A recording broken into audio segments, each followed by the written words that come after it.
Greenland, जिसका 80% area बर्फ से ढका हुआ है, पर इस मोटी बर्फ की चादर के नीचे कुछ ऐसा छिपा है जिसे हासिल करने के लिए दुनिया के बड़े-बड़े देश जैसे कि रशिया, अमेरिका और चीन जैसे देश लगातार मेहनत कर रहे हैं। यहां तक कि अमेरिका ने डेनमार्क, जो ग्रीनलैंड को कंट्रोल करता है, उसे भी खरीदने की कोशिश करी है। दरअसल ग्रीनलैंड में जो खजाना छिपा है, उसकी कीमत अमेरिका के कुल जीडीपी से भी कई गुना ज्यादा है। तो आखिर ऐसा क्या है ग्रीनलैंड में कि दुनिया के सभी सुपर पावर देश इसे पाने की कोशिश में लगे हैं?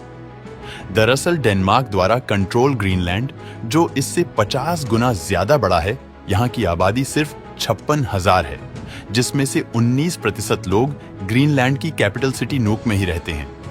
पर यहाँ की आबादी इतनी कम होने का मेन रीजन है एक्सट्रीम वेदर कंडीशन, टेम्परेचर और खाने की कमी, क्योंकि ग्रीनलैंड का 70% हिस्सा उत्तर में आर्कटिक सर्किल रीजन में बसा है, जहां सूरज की रोशनी काफी कम मात्रा में पहुंचती है। इसीलिए ये जगह बेहद ही ठंडी रहती है। पर गल्फ स्ट्रीम से आने वाली गर्म हवाएं ग्रीनलैंड की साउथर्न एरिया को ज्यादा गर्म रखती है। इसके चलते ग्रीनलैंड के बड़े शहर इसी एरिया में बसे हैं। लेकिन ग्लोबल वार्मिंग के कारण यहाँ का तापमान लगातार बढ़ता ही जा रहा है, जिसके कारण यहाँ की बर्फ तेजी से पिघल रही है, जिससे समुद्र का लेवल भी बढ़ रहा है और इसीलिए सालाना 200 गीगाटन आइस ग्रीनलैंड से पिघलकर समुद्र में पानी के रूप में मिक्स हो रहा है। और अगर यही हाल रहा तो इस सदी के अंत तक दुनिया भर में सी लेवल करीबन 30 सेंटीमीटर तक बढ़ चुका होगा। रिसर्चर्स के अकॉर्डिंग ग्रीनलैंड में मौजूद 2.9 क्वार्टरली मेट्रिक टन बर्फ बस कुछ सदी के अंदर कंप्लीटली पिघलकर पानी के रूप में समुद्र में मिल जाएगा। और अगर ऐसा हुआ तो धरती का सी लेवल 60 मीटर तक बढ़ सकता है, जिससे San Francisco, Miami, Egypt, Bangladesh, west Bengal जैसे मेजर कोस्टल सिटी डूब चुका होगा। और नासा के अकॉर्डिंग ग्रीनलैंड के सारे बर्फ पिघलने के कारण धरती की रोटेशनल स्पीड भी कम हो जाएगी। लेकिन इस बर्फीले चादर से ढके देश में इंसानों को कई ऐसे रहस्यमय और चौंकाने वाली चीजें मिली हैं, जिसका अंदाजा शायद ही दुनिया ने लगाया होगा। इन्हीं में से एक है ये, जो कि साल 1968 में न्यूक्लियर बॉम्ब से भरा एक अमेरिका का बॉम्बर ग्रीनलैंड के ऊपर से उड़ान भर रहा था, लेकिन अचानक इंजन में आग लगने के कारण ग्रीनलैंड के सुनसान इलाके में क्रैश लैंडिंग करनी पड़ी, जिसके तुरंत बाद अमेरिका और डेनमार्क ने मिलकर उस प्लेन में लगे न्यूक्लियर बॉम्ब को ढूंढने के लिए सर्चिंग ऑपरेशन स्टार्ट किया, जिसके तहत इन बॉम्ब्स को ढूंढ लिया गया। पर इनके कुछ बेहद जरूरी parts like second state cylinder, जिसमें यूरेनियम और लिथियम जैसे खतरनाक रेडियो एक्टिव न्यूक्लियर फ्यूल मौजूद थे, वो नहीं मिले और जिन्हें आज तक ढूंढा जा रहा है। और ये तो कुछ भी नहीं है। ग्रीनलैंड के डिफरेंट एरियाज में रिसर्चर्स द्वारा की गई आइस ड्रिलिंग के दौरान यहाँ की मोटी बर्फ की चादर की हजारों फीट गहराई में वैज्ञानिक को 35 से 50 मिलियन साल पुरानी आइस भी मिली। साल 2013 में तो नासा ने अपने सैटेलाइट में मौजूद रडार टेक्नोलॉजी की मदद से कई किलोमीटर्स मोटी बर्फ के नीचे दबे सतह का 3D मैपिंग तैयार किया, जिसमें उन्हें कई चौंकाने वाली चीजें दिखी, जिनमें से एक था वर्ल्ड लार्जेस्ट हिडन कैनियन, जिसकी लंबाई 750 किलोमीटर, गहराई 800 मीटर और 10 किलोमीटर चौड़ी थी।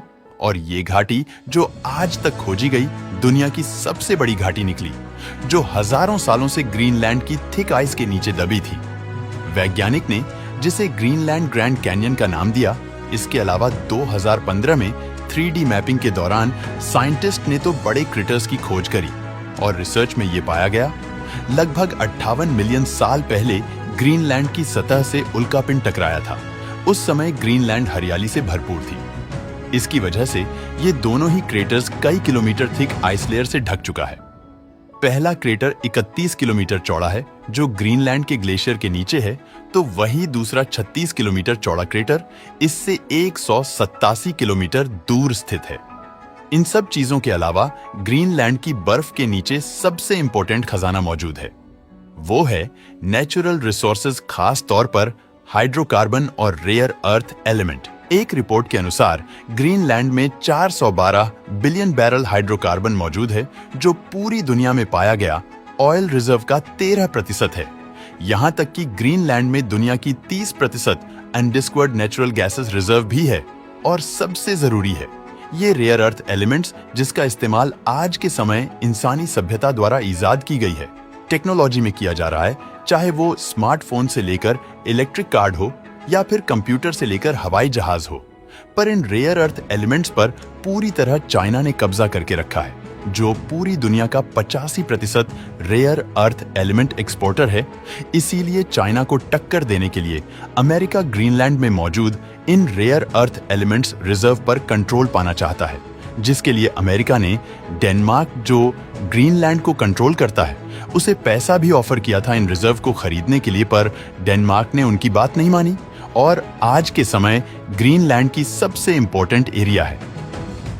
नारसाक झील पर इस समय दुनिया का हर सुपर पावर देश नजर टिकाए बैठा है, क्योंकि सिर्फ 1346 पॉपुलेशन वाले इस छोटे से नारसाक शहर में दुनिया की second largest rare earth element reserve मौजूद है और जी साइड पर यह रिजर्व पाया गया है, उसका नाम है केविन फील्ड।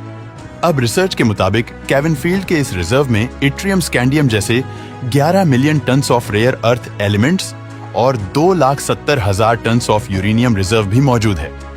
तो दोस्तों, आपका ग्रीनलैंड के बारे में क्या ओपिनियन है? नीचे कमेंट में जरूर बताना।